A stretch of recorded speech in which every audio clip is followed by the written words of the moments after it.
If you don't use TikTok, good for you.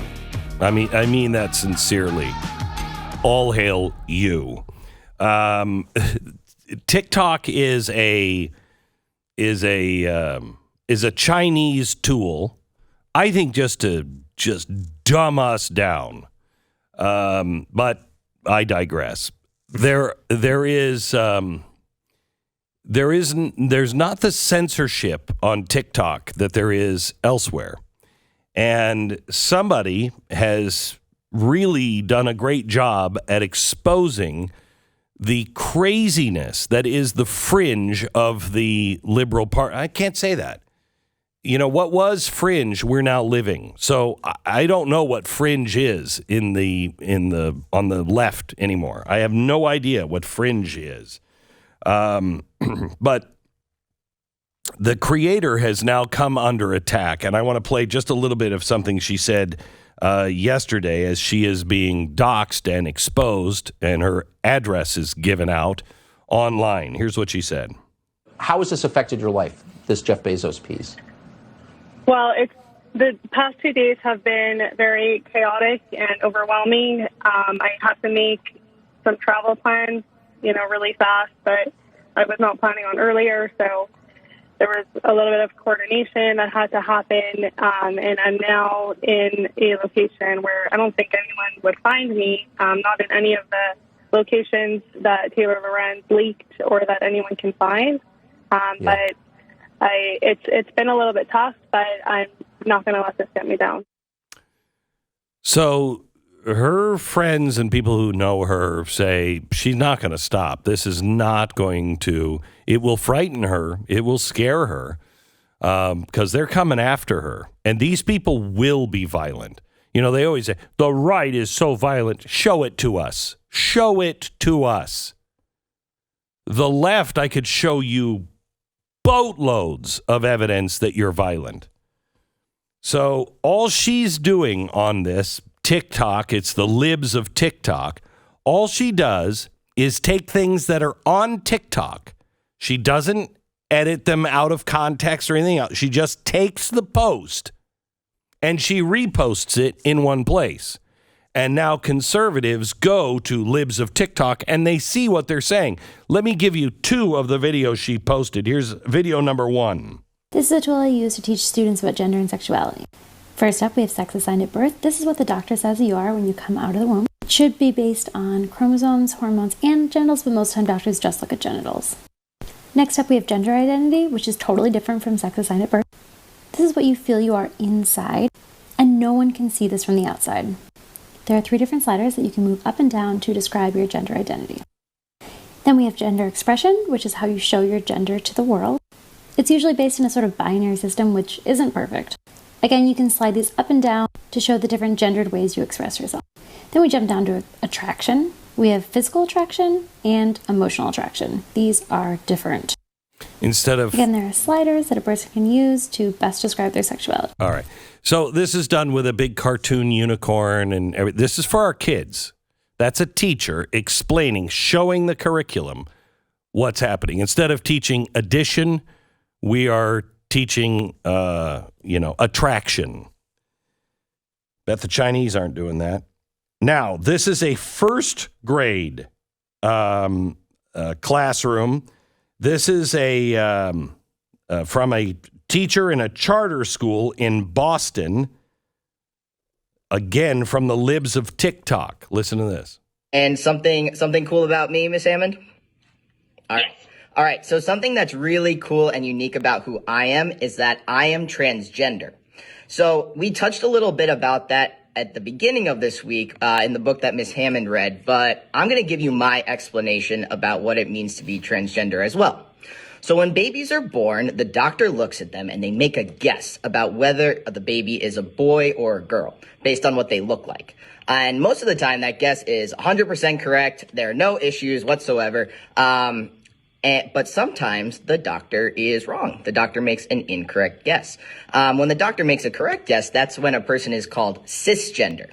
When a doctor's guess is wrong, that's when they are transgender. So I'm a man. But when I was a baby, the doctors told my parents I was a girl. And so my parents gave me a name that girls typically have and bought me clothes that girls typically wear. And until I was 18 years old, everyone thought I was a girl. And this was super, super uncomfortable for me because I knew that wasn't right. I didn't know the doctor's guess. Did you know that? No, I kind of thought they had some information based on science that they were making. Yeah, they were recording, but no, I guess it's just a spin of a wheel. I guess we don't follow the science. No, it's just a guess. So the reason why we're bringing this up is this is all this woman does. She's not taking people out of context. She's just playing that on one channel of her channel, Libs of TikTok. And many of them are those are two of the more serious examples. A lot of them are funny. I mean, it's just laughing at the oddities in our world. Like, right. We all have them. Some people have more than others. But nobody's on candid camera. They posted these to TikTok. That's really important. Right. She's not as far as I know. And correct me if I'm wrong on this, Glenn. But she's not going into someone who has their account set as private. No. And lifting their account. She's just going through and being a human algorithm. Yeah. Hey, these are the things I find interesting. Look at what liberals are really saying to each other in this world. And they admit quite a bit when they're bragging to their friends about how much typically they are owning conservatives. Correct. They're doing this to brag. So here's the thing. Jeff Bezos owns the Washington Post. The Washington Post, through Taylor Lorenz, has doxed the woman that has the libs of TikTok. Doxed her. She's a regular person. All she's doing is being a human aggregator. That's it. But apparently, Taylor Lorenz, who I think is psychotic, she has had a psychotic break because she has been crying on NBC, complaining about threats and online bullying that she claims has targeted her. And she said, it is so destructive and has destroyed my life and made me feel unsafe if there's just one piece of information that comes out about me. Well, she then goes to the Washington Post and exposes the woman behind Libs of TikTok address and everything. Now, they're saying they didn't do that, but yes, they did. They posted a real estate license with the woman's address on it. Oh, he didn't see the address. Bull crap, you didn't see the address. And the only reason why this is happening is because Libs of TikTok is successful. People actually watch it and laugh. And that cannot be tolerated in an authoritarian state. You do not make fun of the authoritarians. You don't. That's the only reason why this is happening. This is intimidation, period. They wanted us to extract consequence. They wanted pain. They wanted a price. If you're going to make our movement look bad, then you're going to pay personally in fear, in harm to your career, in intimidation, in whatever form it is. You will have to pay a price for being successful against liberals, against progressives, against the far left, against the Great Reset.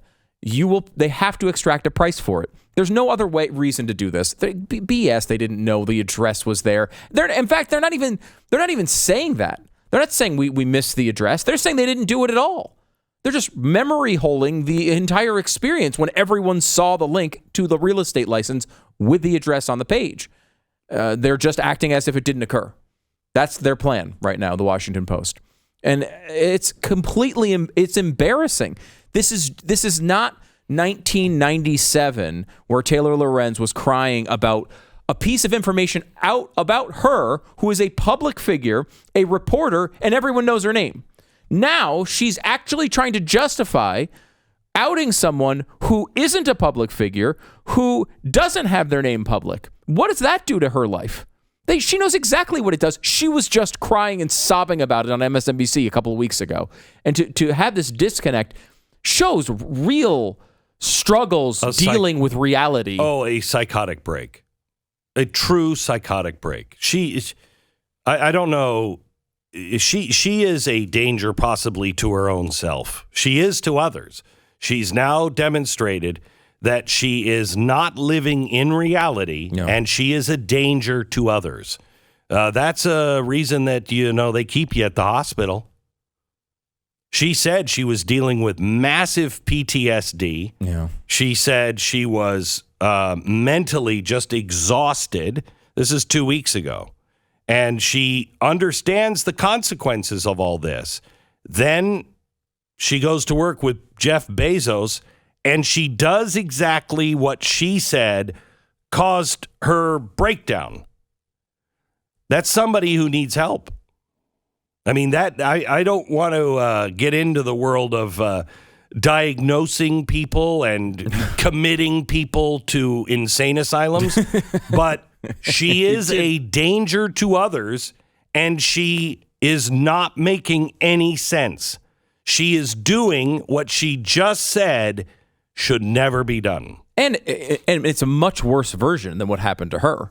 I mean, the fact that she's taking someone whose identity is not known and making it known is a really big line. And taking someone who is not a public figure and making them into a public figure is a big difference. Taylor Lorenz, look, she of course she's dealt with criticism online. She's an online reporter for all of the major papers in our country, basically. She was at the New York, the top two, New York Times and Washington Post, right? She's been, she's been in the center of this debate for a while.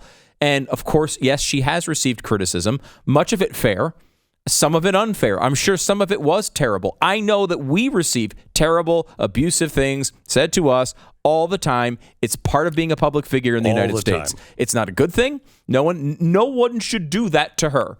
However, what she's talking about here is now she's trying to say, well, this is just what reporters do. So, of course, people who are antagonistic towards her and who are a little more aggressive are going to go to all of her friends and all of her family and do these things, show up at their door. And we've seen some of it already. She's already complaining about some of it happening already. Well, you're the one normalizing this behavior. This is insanity. It should not happen. And she tweeted yesterday, she said, rather than debate doxing, I hope people can read the story and see the striking escalation of attacks against gay and trans people and the crucial role this account has played in the right-wing media ecosystem. Well, look, I read the story.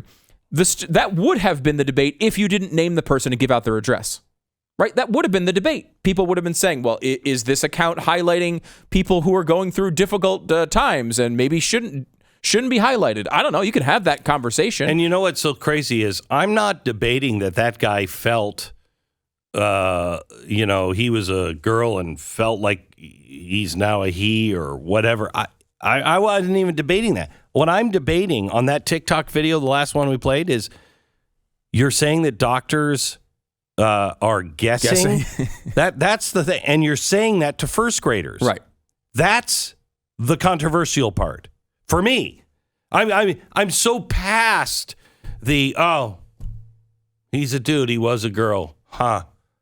I mean, I don't really care. When I'm on TikTok, I don't really care what you say you are. And it's such a strange thing where they separate this when it comes to gender and sex. This has been their defense, right? When you say, wait a minute, we know what sex is, everyone knows. Like, whoa, this is a different thing. It's the feeling you have inside.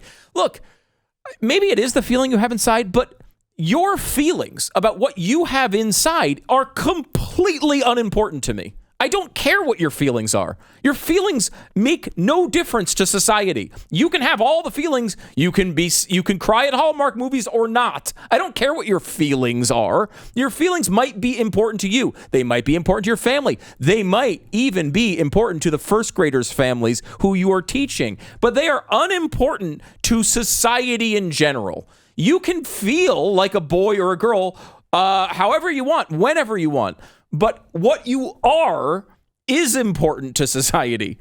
What you feel like you are isn't. That's important to you in your personal life. You deal with that all you want. But what is actually important to society and to doctors who need to know whether you might be pregnant or not is what you are.